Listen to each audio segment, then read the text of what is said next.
Ganesha tutorials YouTube ಚಾನೆಲ್ಗೆ ಸ್ವಾಗತ. ಈ ಚಾನೆಲ್ ಅನ್ನು ನೀವು ಮೊದಲ ಬಾರಿಗೆ ನೋಡುತ್ತಿದ್ದರೆ ಸಬ್ಸ್ಕ್ರೈब ಮಾಡಿ ಹಾಗೂ ಬೆಲ್ ಐಕಾನ್ ಅನ್ನು ಪ್ರೆಸ್ ಮಾಡಿ. मेरे प्यारे बच्चों, आज मैं 8वीं कक्षा के पाठ पढ़ा रही हूँ. पाठ 2 मिर्च मसाला. ये एक लोक कथा है. ध्यान से देखो बच्चों. कभी कभी आदमी अपने विचारों को दूसरों के साथ बांटना चाहता है. ಅಂದರೆ ಒಮ್ಮೊಮ್ಮೆ ಮನುಷ್ಯರು ತಮ್ಮ ಮನಸ್ಸಿನ ವಿಚಾರಗಳನ್ನು ಬೇರೆಯವರೊಡನೆ ಹಂಚಿಕೊಳ್ಳಲು ಬಯಸುತ್ತಾರೆ. ಲೇಕಿನ್ उसे यहाँ ध्यान रहे कि राज की बात बताने से पहले वहाँ सावधानी बरते. ಆದರೆ ಅವರು ಒಂದು ವಿಷಯವನ್ನು ಗಮನದಲ್ಲಿ ಇಟ್ಟುಕೊಳ್ಳಬೇಕು. ಅದು ಏನೆಂದರೆ ರಹಸ್ಯವಾದ ವಿಷಯಗಳನ್ನು ಹೇಳುವ ಮುಂಚೆ ಅವರು ಎಚ್ಚರ ವಹಿಸಿಕೊಳ್ಳುವುದು ಒಳ್ಳೆಯದು. अच्छा बच्चा देखो अब. एक दिन शाम को बोलू आंगन में बैठकर दूध पी रहा था. उसे काशी आई. दूध का लोटा लुढ़क गया तथा थोड़ा सा दूध मुँह से निकलकर जमीन पर फैल गया. ಒಂದು ದಿನ ಸಾಯಂಕಾಲದ ಸಮಯದಲ್ಲಿ ಬೋಲು ಅಂಗಳದಲ್ಲಿ ಕುಳಿತುಕೊಂಡು ಹಾಲನ್ನು ಕುಡಿಯುತ್ತಿದ್ದನು. ಅವನಿಗೆ ಕೆಮ್ಮು ಬಂದಿದ್ದರಿಂದ ಹಾಲಿನ ಲೋಟ ಕೆಳಗೆ ಬಿತ್ತು. ಹಾಗೂ ಸ್ವಲ್ಪ ಹಾಲು ಬಾಯಿಂದ ಹೊರಗೆ ಬಂದು ನೆಲದ ಮೇಲೆ ಹರಡಿತು. फैले दूध में उसको 2 पंख दिखाई दिए. वह घबरा गया. अपनी पत्नी हीरा को बुलाकर कहा. ಕೆಳಗೆ ಹರಡಿರುವ ಹಾಲಿನಲ್ಲಿ 2 ರೆಕ್ಕೆಗಳನ್ನು ನೋಡಿದನು. ನೋಡಿ ಗಾಬರಿಗೊಂಡು ತನ್ನ ಹೆಂಡತಿಯನ್ನು ಹೀರಳನ್ನು ಕರೆದು ಹೇಳಿದನು. देखो तुम किसी से नहीं कहेगी तो तुमसे एक बात बताऊं. कसम से किसी से नहीं कहोगी. पत्नी बोली. बोलू ने दूध में पंख की बात बता दी. देखो तुम किसी से नहीं कहोगे. ನೋಡು, ಈ ವಿಷಯವನ್ನು ನೀನು ಯಾರಿಗೂ ಹೇಳಬೇಡ. तो मैं तुमसे एक बताऊं. ನಾನು ಒಂದು ವಿಷಯವನ್ನು ಹೇಳ್ತಾ ಇದ್ದೀನಿ. ಕಸಮ್ ಸೆ ಕಿಸಿ ಸೆ ನಹಿ ಕಹೂಂಗಿ. ಪತ್ನಿ ಬೋಲಿ. ಆವಾಗ ಹೆಂಡತಿ ಹೇಳ್ತಾಳೆ, ನಿಜವಾಗ್ಲೂ ಪ್ರಾಮಿಸ್ ಮಾಡ್ತೀನಿ, ನಾನು ಯಾರಿಗೂ ಹೇಳೋದಿಲ್ಲ.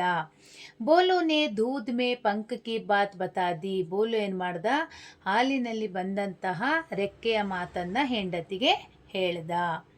ಹೀರಾ ಇಸ್ ಬಾತ್ ಕೋ ಪಚಾನ ಪಾಯಿ. ಹೀರಳಿಗೆ ಈ ಮಾತನ್ನು ಕೇಳಿ ಜೀರ್ಣಿಸಲು ಆಗಲಿಲ್ಲ. ಉಸ್ಕಾ ಪೇಟ್ ಫೂಲ್ನೆ ಲಗಾ. ಅಪ್ನಿ ಪಡೋಸನ್ ಚಂಪಾ ಸೆ ಕಹಾ. ಅವಳೇನು ಮಾಡಿದ್ಲು, ಇದನ್ನು ತಡ್ಕೊಳಕ್ಕಾಗಲಿಲ್ಲ. ಪಕ್ಕದ ಮನೆಯಲ್ಲಿ ಇರುವ ಚಂಪಳಿಗೆ ಈ ವಿಷಯವನ್ನು ಹೇಳಿದ್ಲು. ಏಕ ರಾಜ್ ಕಿ ಬಾತ್ ಹೇ. ಒಂದು ರಹಸ್ಯದ ವಿಷಯವಿದೆ. ಜಾನ್ತಿ ಹೋ ಆಜ್ ಕ್ಯಾ ಹುವಾ. ನಿನಗೆ ಗೊತ್ತಾ ಇವತ್ತೇನಾಯಿತು. ಉನ್ಮೆ ಮೊಹಾಸೆ ಕಬೂತರ್ ಕೆ ಪಂಕ್ ನಿಕ್ಲೆ. ನಮ್ಮ ಯಜಮಾನರ ಬಾಯಿಯಿಂದ ಪಾರಿವಾಳದ ರೆಕ್ಕೆಗಳು ಬಹಳಷ್ಟು ಹೊರಗಡೆ ಬಂತು. ಬಹುತ್ ಸಾರೆ. ಮುಜೆ ಚಿಂತಾ ಹೋ ರಹಿ ಹೇ. ನನಗೆ ತುಂಬ ಯೋಚನೆ ಆಗ್ತಾ ಇದೆ. ಪರ್ ಕಿಸಿ ಸೆ ಮತ್ ಕಹನ. ಈ ವಿಷಯವನ್ನು ನೀನು ಯಾರಿಗೂ ಹೇಳಬೇಡ. ಚಂಪಾ ಬೋಲಿ. ಚಂಪಾ ಹೇಳ್ತಾಳೆ, ತುಂಬಿ ಕಿಸಿ ಸೆ ಮತ್ ಕಹನ. ನೀನು ಸಹ ಬೇರೆಯವರಿಗೆ ಹೇಳಬೇಡ. ಲೋಗ್ ಬಾತ್ ಕಾ ಬತಂಗಡ್ ಬನಾ ದೇಂಗೆ. ಈ ವಿಷಯವನ್ನು ಕೇಳಿದಾಗ ಎಲ್ಲರೂ ಅದನ್ನು ದೊಡ್ಡದಾಗಿ ಮಾಡಿಬಿಡ್ತಾರೆ. ಚಂಪಾ ಸೆ ರಹನಾ ಗಯ. ಈ ವಿಷಯವನ್ನು ಕೇಳಿ ಚಂಪನಿಗೆ ತಡ್ಕೊಳ್ಳೋದಕ್ಕೆ ಆಗಲಿಲ್ಲ. ಉಸೆ ಲಗಾ ಕಿ ಅಗರ್ ಯಹ ಬಾತ್ ಕಿಸಿ ಸೆ ನಹಿ ಕಹಿ ತೋ ಉಸ್ಕಾ ಪೇಟ್ ಫಟ್ ಜಾಯೇಗಾ. ಈ ವಿಷಯ ಅವಳು ಬೇರೆಯವರಿಗೆ ಹೇಳಿಲ್ಲ ಅಂದರೆ ಅವಳು ಹೊಟ್ಟೆ ಹೊಡೆದು ಹೋಗುತ್ತಿದೆ ಅಂತ ಅನಿಸ್ತಾ ಇತ್ತು. ಅಪ್ನಿ ಸಹೇಲಿ ಚಮೇಲಿ ಕೋ ದೇಖ್ತೆ ಹಿ ಉಸ್ನೆ ಸಾರಿ ಬಾತ್ ಕಲ್ದಿ. ಆದರೆ ಅವಳು ತನ್ನ ಗೆಳತಿ ಚಮೇಲಿಯನ್ನು ನೋಡ್ತಿದ್ದಂಗೆ ಎಲ್ಲ ವಿಷಯವನ್ನು ಹೇಳಿದ್ಲು. ಕಹನೆ ಸೆ ಪೆಹಲೆ ಚಮೇಲಿ ಸೆ ವಾದಾ ಕರ್ವಾಯ. ಈ ವಿಷಯವನ್ನು ಹೇಳೋದಕ್ಕಿಂತ ಮುಂಚೆ ಚಮೇಲಿಯಿಂದ ಆಣೆಯನ್ನು ಮಾಡಿಸ್ಕೊಂಡ್ಲು. ಚಂಪಾ ಬೋಲಿ. ತೇಕೋತು.